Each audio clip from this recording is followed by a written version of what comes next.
No. The 3rd of March, Rabbi Levitt, Pele, Yoetz. Okay. So we decided to go over the Gemara again, and then go to the Tosfos again.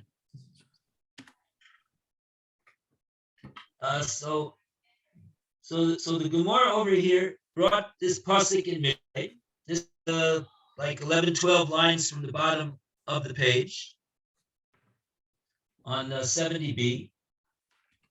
Pasuk in Mishlei, and the pasuk is saying that, as we always find in psukim in Mishlei, they're made up of a first part of the pasuk and then the second part of the pasuk. And here is exactly like that. The first part of the pasuk talks about somebody who amasses wealth through the ill-gotten gains of charging interest on his loans. And the second part of the pasuk says what's going to be with all that wealth that he acquired. What's going to happen with it? L'chonen dalim yikbatzenu. It's being gathered. It will be gathered yikbatzenu for who? L'chonen dalim, to be bestowed to dalim, to poor ones. And the Gemara asks, Ma l'chonen dalim. What is the intention of the pasuk in talking about being bestowing it to dalim, to poor ones? Who's doing all of this? And the Gemara and Rav answers, Rav, Kiglon Shavor Malka. For example, people like Shavor Malka. Now, who is Shavor Malka?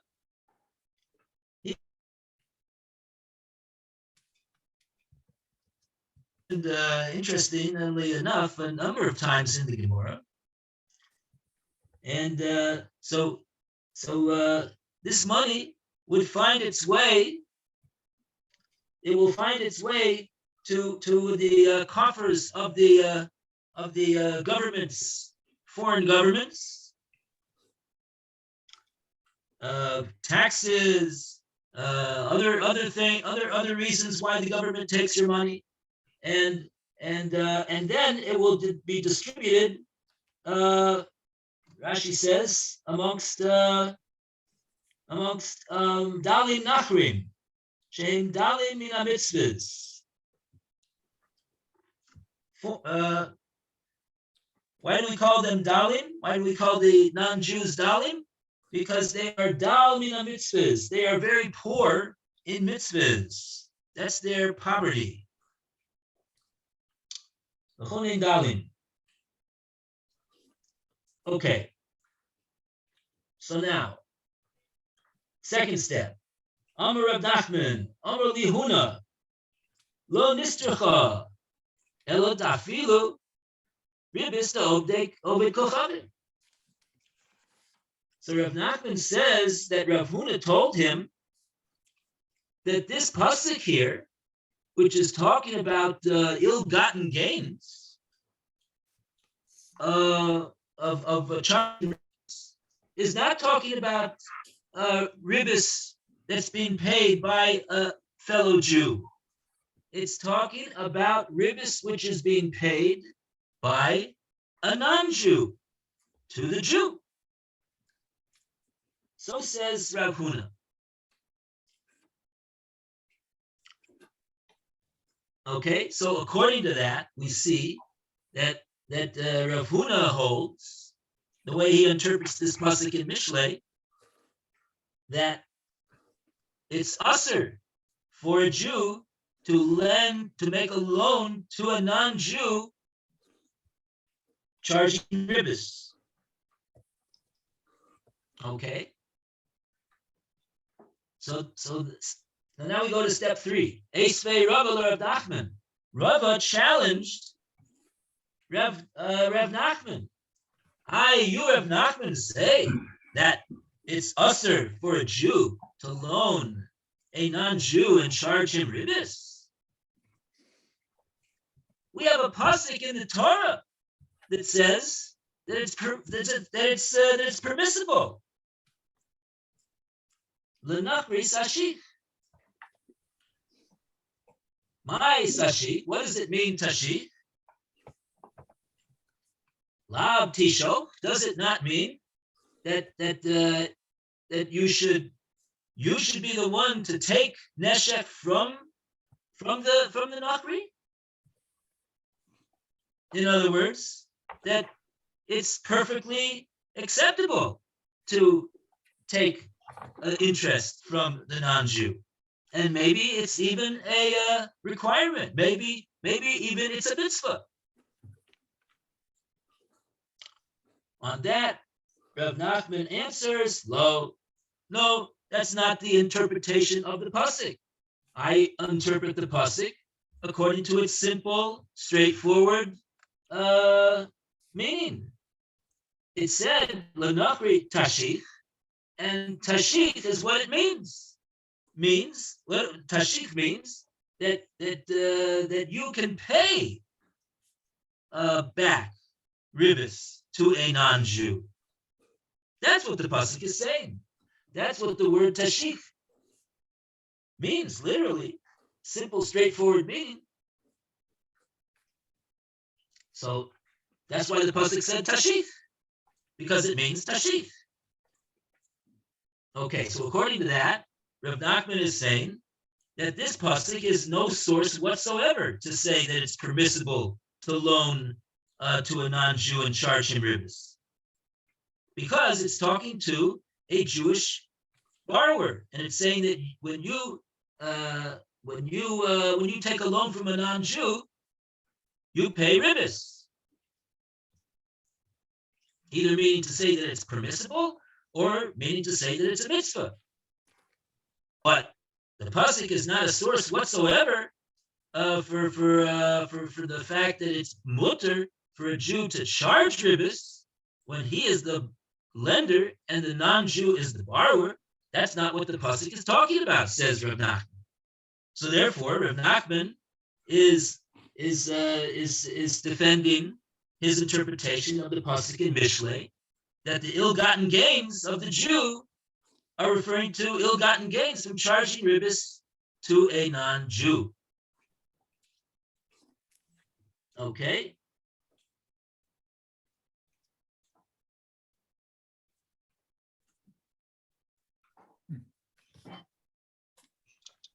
And the Gemara goes further. Losagi delav hochi. What do these words mean? This is the Gemara challenging the interpretation of Rav Nachman, that this pasuk here in the Torah that says l'nachri sashich is referring to the Jew borrowing from the non-Jew, and it's saying that it's either permissible or obligatory, mandatory to pay interest to a non-Jew. On that, the Gemara says lo sagi de lav hochi, which means in English, in Hebrew, lo dai, lo zeh. It wouldn't be sufficient if without this, in the absence of ribis, there would be something deficient in this loan over here. There's something wrong with not paying ribis to a non-Jew when you get a loan from him. And Rashi explained over there. The bottom Rashi, lo sagi de lav hochi, v'ki bo hakosav l'tzavos aleinu litain ribis la'akum. Is it possible to say that the pasuk is telling us that we have an obligation that when we take a loan from a non-Jew that we must pay him ribis? That's absurd.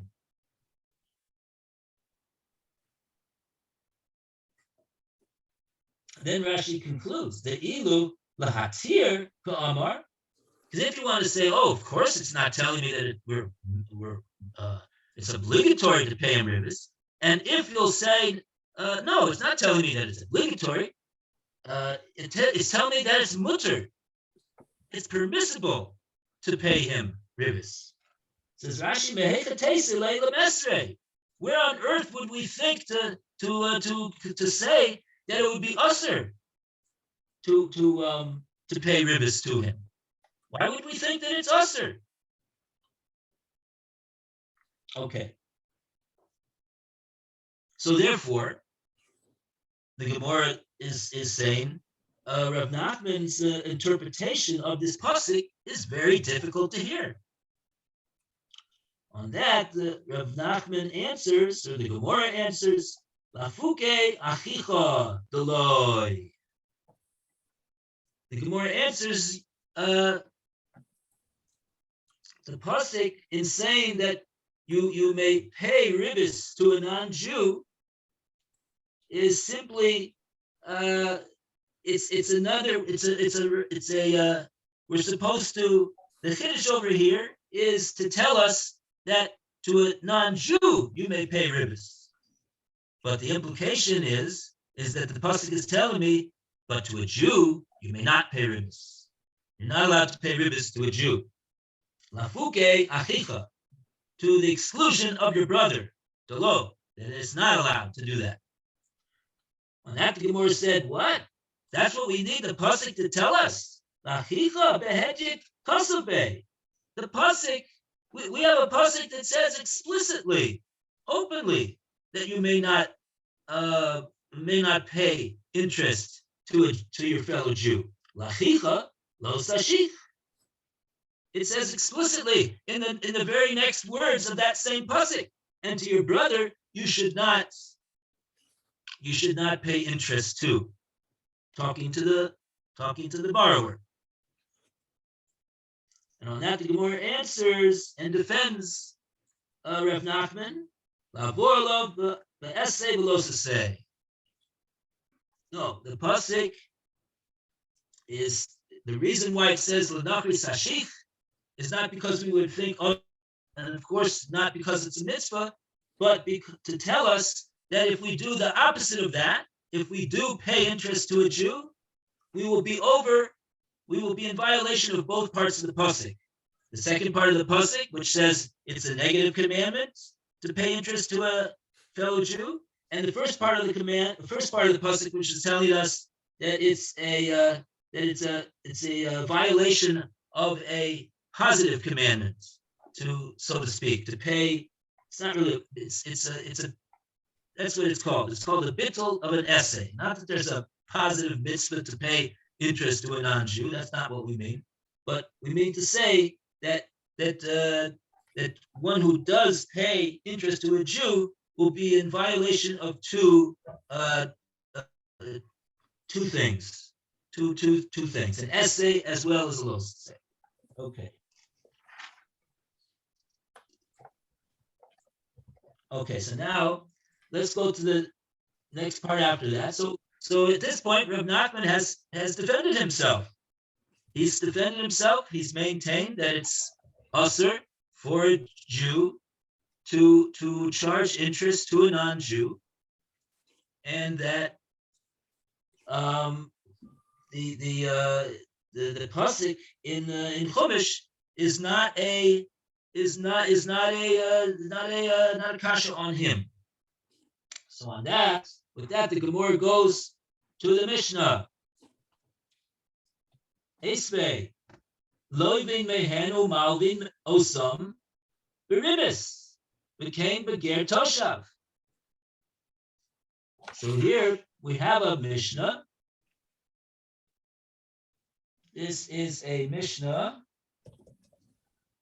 which we are going to see.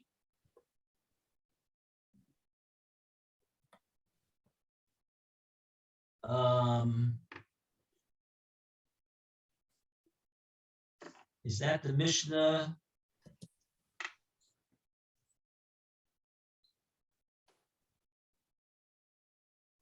Let's see that. Okay, I don't see where this Mishnah is here. Oh, you know where this Mishnah is? It's at the top of this very same page. Oh. You take a look at the third line. Nikki Haley, former U.S. ambassador to the United Nations. Community ambassador. What? Oh, Indeed. okay. So the third line of the Mishnah says, "Velovin mehenu malvin osam beribis v'kein beger toshav malva." Malva Yisrael mosav shel akum midas akum. Okay, that's so that part of the Mishnah is saying that it's permissible to lend to a non-Jew and even to a ger toshav for ribbis. It's permissible to pay him ribbis, not like a Jew, and it's permissible to charge him interest, also not like a Jew. Okay. So what does Rav Nachman do with this Mishnah over here? How can Rav Nachman maintain that the pasuk in Mishlei says that the ill-gotten gains, that he's never going to see the fruits of his ill-gotten gains, is referring to ribbis that he charged goyim? How could that be? Why is that called an ill-gotten gain? The Mishnah over here is saying that it's permissible. So on that, the Gemara answers, Amar Rav Chia, Berei Rav Huna, Lo Nistricha, Ella, Bikdei Chayav. Okay, so Rav Chia over here says in the name of Rav Huna.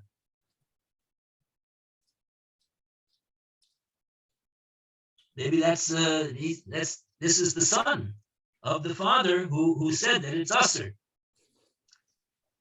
So what's the pshat?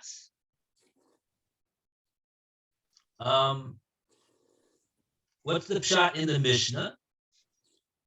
The intention of the Mishnah is not to say that in all cases it's permissible to charge interest to a non-Jew, but in the situation where it's kedei chayav, it's for his livelihood. Rashi says, "Hetiru lo v'yoter mikan asur midrabanan dilma asi lemisrach." Oh, but beyond what he needs for his livelihood, it's forbidden midrabanan to charge to the non-Jew interest, because dilma asi lemisrach, maybe something not good is going to come out from this relationship, business dealings that he has over here with the non-Jew. That's one answer. And Ravina answers another answer. Ravina Amar Hacha v'tamidei chachamim maskinen. The Mishnah is referring over here to Talmidei Chachamim. They are the ones that may lend to a non-Jew for ribbis. Time am I? And why is that? That they are allowed, but everybody else is not. Why is everybody else not allowed? Says the Gemara, Shema Yilmod Mimasav. My time will go through Rabbanan. The Rabbanan made a gezerah.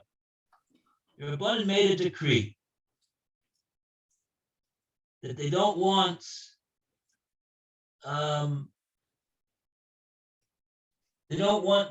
this business activity of lending with ribbis to a non-Jew. Why not? Shema Yilmud B'Masav. He's going to learn from his evil ways, says the Gemara. What about the Talmud Chacham? How come he's not going to learn from their evil ways? Okay, but the Talmud Chacham who lo yilmod mimasav. He knows that their ways are improper. thinking that their ways are good ways, and therefore he's not going to learn to do like that. So says the Gemara. Okay.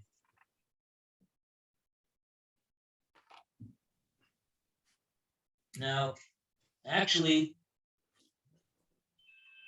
let's go one step further in this Gemara. We didn't go to the next.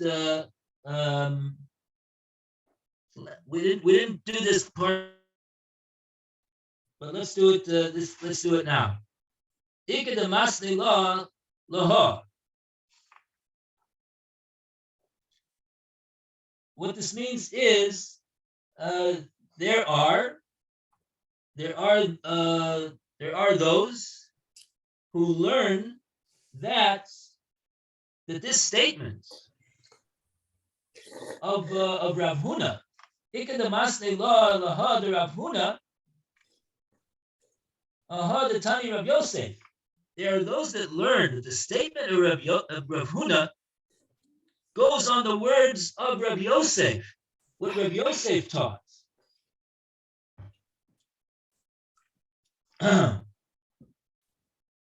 In other words, the words that Rav Huna said, what did Rav Huna say? Rav Huna said, Rav Nachman said, Amali Huna, lo nistricha ela da'afilu ribis da'ovid kochabim. Rav Nachman said he heard from Rav Huna that we don't need this to be said except in regard to ribis being paid to non-Jews. Now, what we've said, what we were saying so far is that statement of Rav Huna was referring to the pasuk in Mishlei that's talking about ill-gotten gains of charging ribis, and that was what Rav Nachman understood that Rav Huna's statement was referring to. Now the Gemara is saying no. There are those who say, not like Rav Nachman,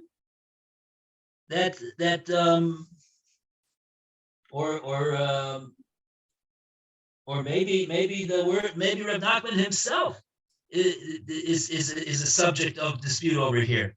When Rav Nachman said, we'll see in a moment. We'll see in a moment whether it says Rav Nachman over here or not. Let's see. But so far, what we're saying is the Rav Huna's words that said we only need this for goyim paying interest. Here now the Gemara is saying this statement is going for what Rav Yosef said. What did Rav Yosef say? Now he brings a different pasuk in regard to ribis.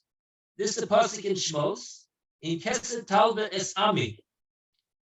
Es ha'ani imach.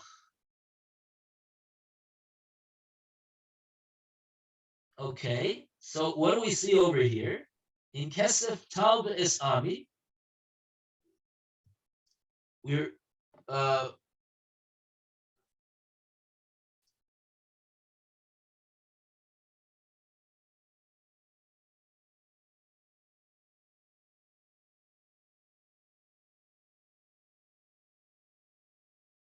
Rashi says, Kesef Talba Es Ami, Ami Benachri, my people and Anachri.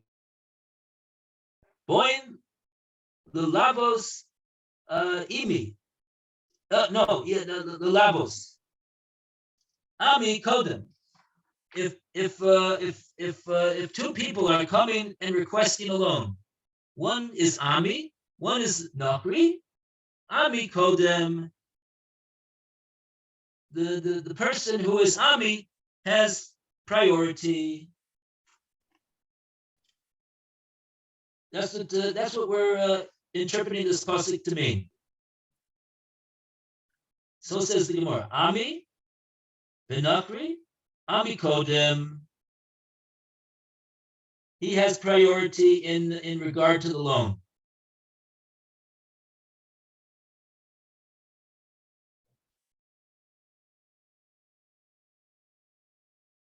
Continues the Gemara, Ami ba'ashir, Ami kodim. If you rather Ani, if they are both from Ami, I suppose, and you have an Ani and an Ashir, so then the Ani has precedence over the Ashir. However, it is that we learn that out from the pasuk.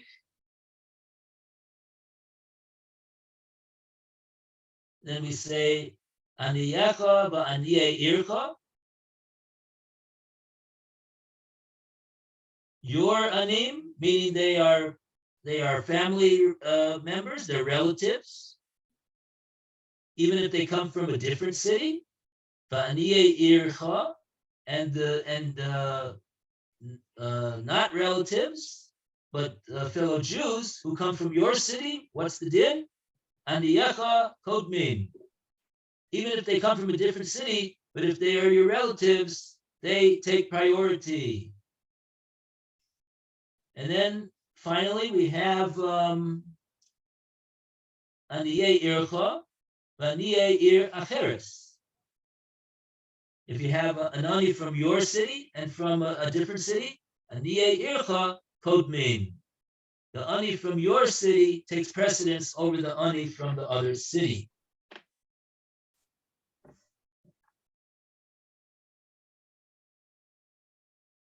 Oh, so now we're gonna see what Rav. Well, so far that was the words of Rav Yosef. That was the words of Rav Yosef expounding upon this pasuk in Shmos. Amar Mar, it's actually a brisa, I believe, that Rav Yosef is an Amora, but I think he's quoting a brisa. He's reciting a brisa. Now the Gemara says, Amar, meaning the brisa said, Ami v'nachri, Ami kodim. If it's one from your people and someone who's non-Jew, so then what's the priority goes to the one who is Ami, to your fellow Jew. Says the Gemara, Pshita, isn't that obvious?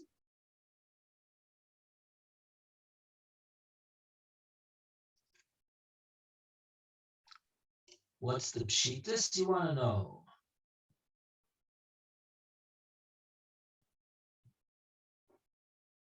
Rashi doesn't say what's the Pshitas. I don't see he says anything about what's Pashit about that.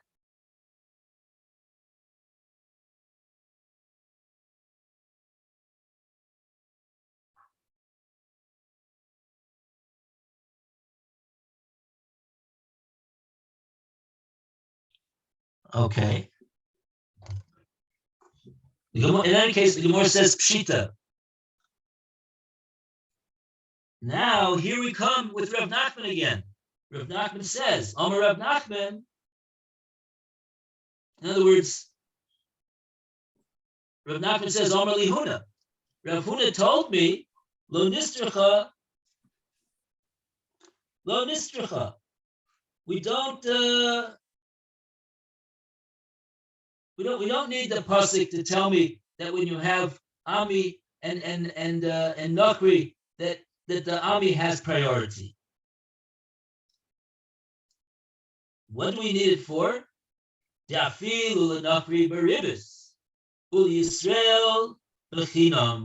Even in the case where the Nachri, the loan to the Nachri, will be with ribis. He'll pay you ribis. Uli Yisrael b'chinam. You're not allowed to collect ribis from the Jew, so you're going to be losing out parnasa over here in this case, but nevertheless, you're supposed to do the mitzvah. You have to do the mitzvah over here. So if in fact this is let's see over here.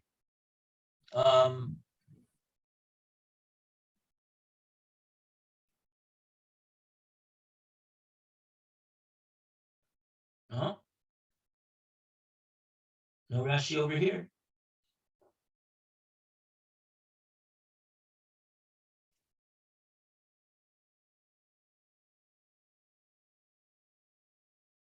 No. Okay, so what's the pshat over here? What's the pshat?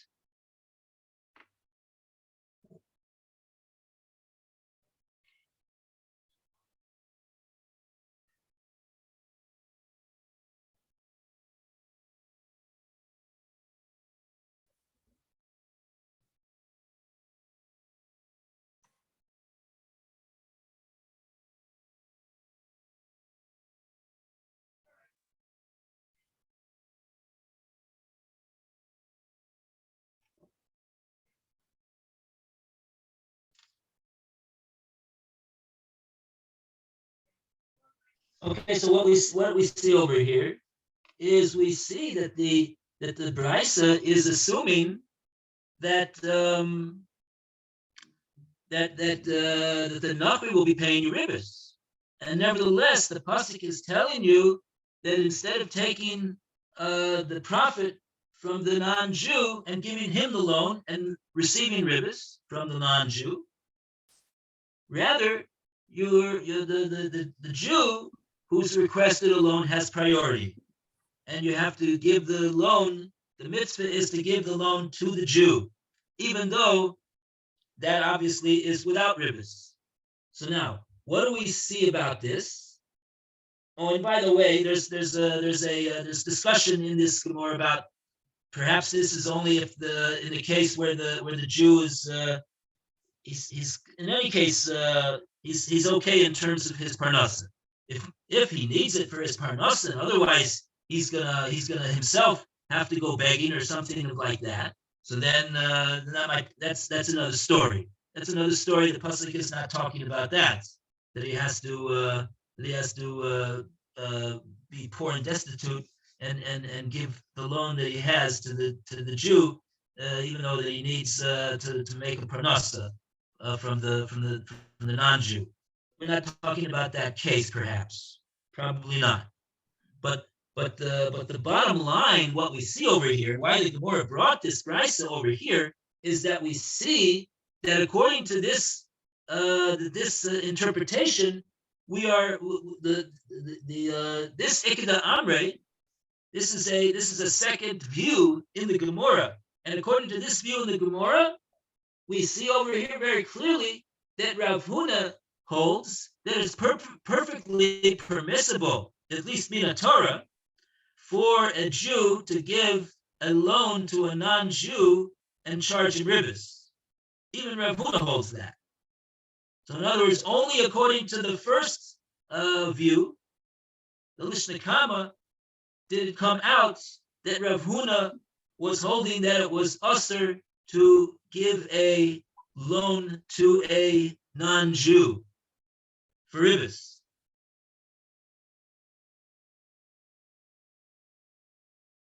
Okay.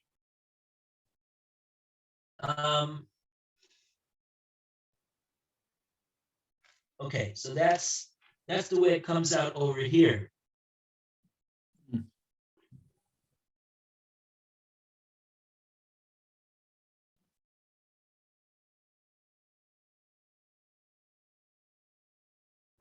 Okay. All right. We got 6 minutes left, but I think we got the Gemara much better than we had before. And it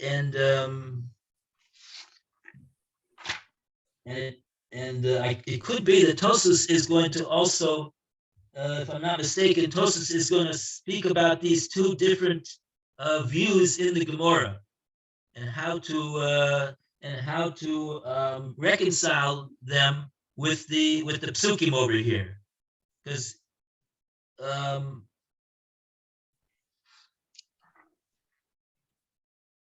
okay, so let's just see what do we have so far in this Tosas.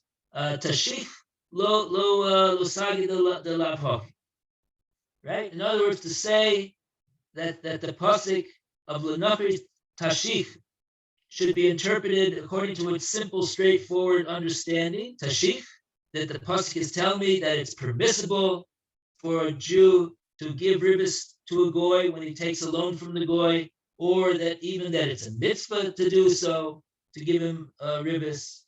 The Gemara says, "Lo sagi de lav haki." It's a very difficult way to explain what the pasuk is saying, and Tosfos continues, "Aval I tishoch." If we would interpret the pasuk to say that it's talking to the lender, and that it says that you may give the loan to the non-Jew and charge him ribbis for it, nicha, then that would be good. That would make sense. That would make sense that that's what the pasuk is referring to. Why? The lo sagi, the lo tishoch. Because it would taka be deficient to give him a loan and not charge him interest. Why is that? The usher lahabos lo b'chinam, because it's forbidden to give him a loan without charging him interest. Like it says in the pasuk, lo sechanim. Lo sechanim means don't give chinam, don't give chen to a non-Jew. So he would be he would have to charge ribbis in order to make sure that he's not in violation of the pasuk of lo sechanim. And furthermore, says Tosfos, she'omer akasav lahalbos lehem beribbis, and like that, we would interpret the pasuk of L'Nachri Sashif to mean it's also a pasuk in the Torah. So we now have a pasuk Lo Sechanim, and now we have another pasuk L'Nachri Sashif, and L'Nachri Sashif is telling us that even more than that, more than avoiding the violation of Lo Sechanim, there would be a perhaps the interpretation what Tosfos means to say over here is that there would be a mitzvah that is gotten through for loaning him with ribbis. That's what the Torah is saying. Now Tosfos comes to his questions. We have a question. According to what we have said, it's difficult. My porif mahai kro. What is Rava asking on Rav Nachman from this pasuk of L'Nachri Sashif? Why? What's the problem? Hello, Aster El Midrabanan. Gezer Shema Yilmod Mimasav. Kinamrin V'Samach.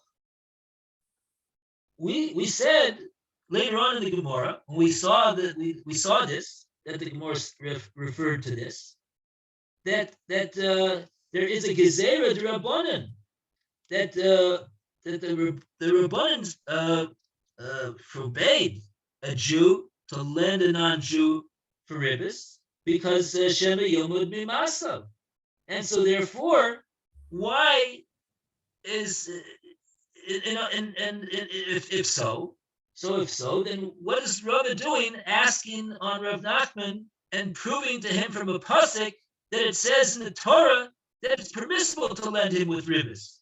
True, it's permissible to lend him with ribbis, but there's an Issur D'Rabbanan.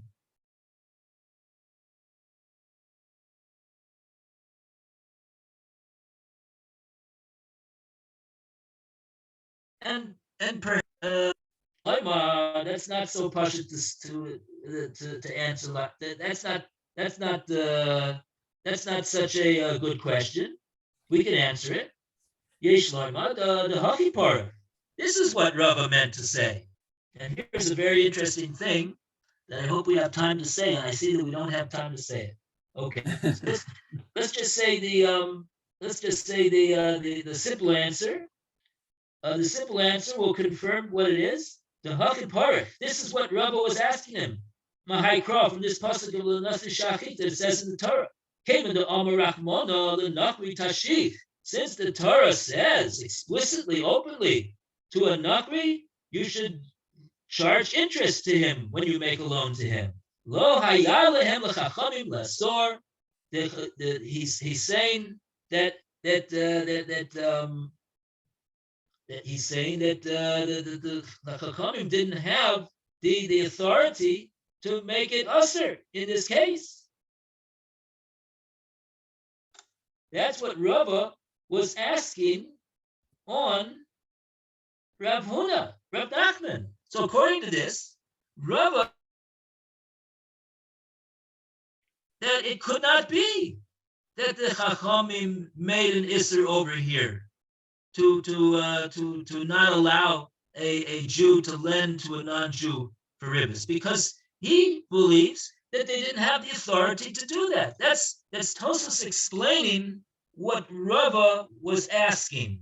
And if you'll say, well, what do you mean? We know the Rabbanan have an ability. They took away the ability to blow shofar on Rosh Hashanah when it comes out on Shabbos, right? Don't they have the ability? So I saw last night in the Birkas Avram, one of the he was just nifter a couple months ago. Birkas Avram, the late Rosh Yeshiva of Yeshiva Bay Bagan here, Torah. Forget the name of the Kol Torah.